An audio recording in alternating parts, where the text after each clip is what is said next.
Listen, the blood of all the bulls and the lambs and the goats and the turtle doves and everything else, all it could ever do was cover sin.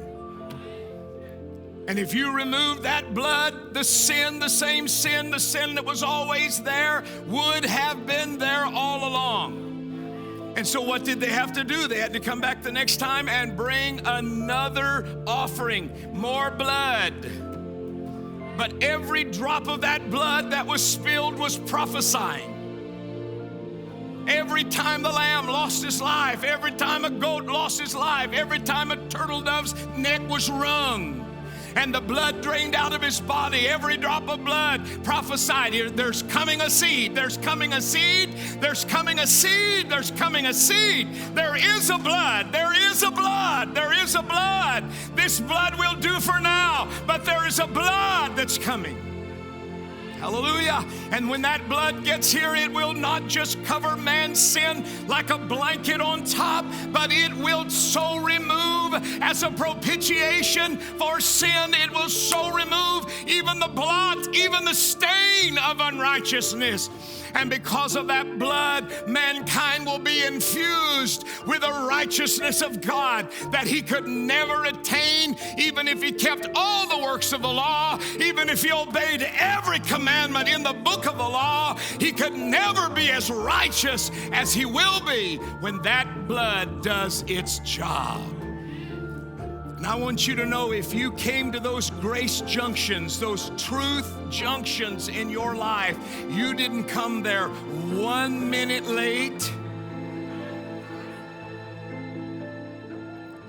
Now, if God would have had a rather, he would have rather you come earlier, but he knew all along when you would finally see that.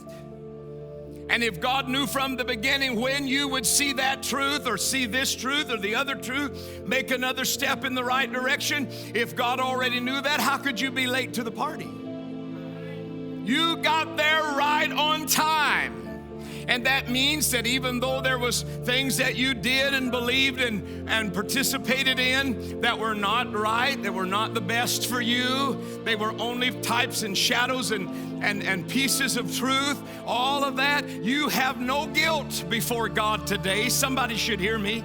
You have no condemnation before God today, because if you have found the blood, if the blood has found you, hallelujah, then all the wasted years and all of the mistakes in the journey and any lie that you might have believed and any twisted truth that you might have embraced and any outward form of righteousness that you might have trusted in instead of the inward work of grace, God knew it.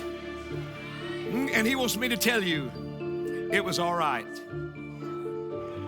God is not going to say, you sorry man, why did it take you so long? I've been standing here at this junction waiting on you. You drug your feet. You had so much pride. That would have been the truth, but he's not going to meet me with that.